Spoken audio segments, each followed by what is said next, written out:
नमस्कार, मी समीक्षा देशमुख. कोकणचे वैभव असलेल्या सागर डिजिटलच्या बातमीपत्रात आपले स्वागत.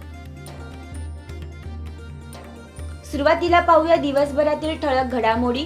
पॅरिस ऑलिम्पिकमध्ये नीरज चोप्रा अंतिम फेरीत दाखल. पहिल्याच प्रयत्नात 89.34 मीटर भाला फेकत पटकावले अंतिम फेरीत स्थान.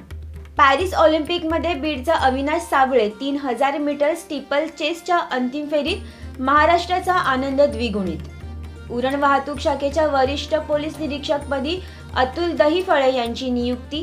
पेण शहरात महिला मुलींच्या सुरक्षेसाठी दामिनी पथक सज्ज. 112 क्रमांकावर कॉल करून त्वरित मदत मिळावा, पोलीस निरीक्षक संदीप बागुल यांचे आवाहन. मुरुड विहूर ग्रामपंचायतीच्या सरपंचासह इतर सदस्यांनी केला शिवसेना शिंदे गटात जाहीर प्रवेश. शेकाप पक्षाला खिंडार. ठाणे महापालिकेने विक्रमी वेळेत केली मुख्यमंत्री माझी लाडकी बहीण योजनेसाठी पात्र महिलांच्या अर्जाची छाननी. पहिल्या टप्प्यातील 95,000 अर्जांची छाननी पूर्ण. आता पाहूया कोकणातील घडामोडींचा सविस्तर आढावा. पत्रकारांच्या प्रश्नासंदर्भात संवाद साधण्यासाठी पनवेल येथे पत्रकार परिषदेचे आयोजन करण्यात आले आहे. नागपूरच्या दीक्षाभूमीत अभिवादन करून प्रदेशाध्यक्ष वसंत मुंडे यांच्या नेतृत्वाखाली पत्रकार संवाद यात्रेला सुरुवात झाली. ही यात्रा रायगड जिल्ह्यातील खालापूर तालुक्यात 19 ऑगस्ट रोजी दाखल होणार आहे. यावेळी आयोजित करण्यात आलेल्या परिषदेस प्रदेशाध्यक्ष वसंत मुंडे, सरचिटणीस विश्वास आरोटे, कोकण अध्यक्ष नितीन शिंदे तसेच इतर प्रमुख पत्रकार यावेळी पत्रकारांशी संवाद साधणार आहेत. या परिषदेला अंदाजे 300 पत्रकार बांधव उपस्थित असतील, अशी माहिती महाराष्ट्र राज्य पत्रकार संघाचे रायगड जिल्हाध्यक्ष शैलेश पालकर यांनी दिली. आणि ह्या नियोजनामागे हेतू असा आहे की पत्रकारांनी अजूनपर्यंत समाजाच्या वेगवेगळ्या घटकांची बाजू मांडली, त्यांच्यासाठी आवाज उठवला, पण पत्रकारांसाठी कुणी काही केलं का, तर ते करण्याची वेळ आलेली आहे.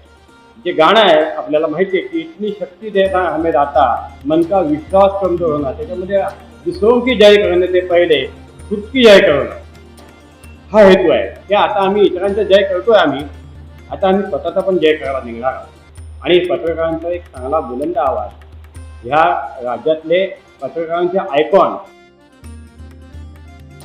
प्रलंबित मागण्यांवर अंमलबजावणी न झाल्याने राज्यभरातील नगर परिषदेच्या कर्मचाऱ्यांनी बेमुदत संप पुकारला आहे. यामुळे कोकणातील खोपोली, मुरुड, जंजिरा आणि श्रीवर्धन येथील नगर परिषद कार्यालयामध्ये शुकशुकाट दिसून आला. राज्याचे मुख्यमंत्री एकनाथ शिंदे यांनी 20 मार्च 2023 रोजी विधान भवनात नगरपंचायतीमधील कामगारांच्या प्रलंबित मागण्यांवर सकारात्मक निर्णय घेतला होता. या गोष्टीला वर्ष उलटून गेले तरी निर्णयाची अंमलबजावणी झाली नसल्याने राज्य सरकारचे लक्ष वेधण्यासाठी कर्मचाऱ्यांनी आजपासून काम बंद आंदोलन केले आहे. तसेच 7 सप्टेंबर रोजी आयुक्त तथा संचालक नगरपालिका प्रशासन संचालनालय कोकण भवन बेलापूर ते मंत्रालय मुंबई येथे लॉंग मार्चचे आयोजन करण्यात आले आहे.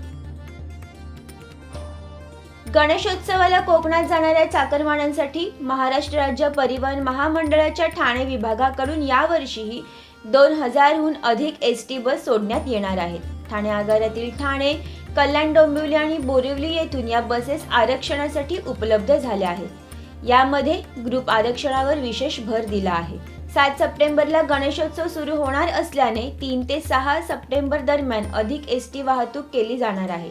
याकरता संगणकीय आरक्षण प्रणालीमध्ये 60 दिवस अगोदर आरक्षण करण्याची व्यवस्था उपलब्ध करून देण्यात आली आहे.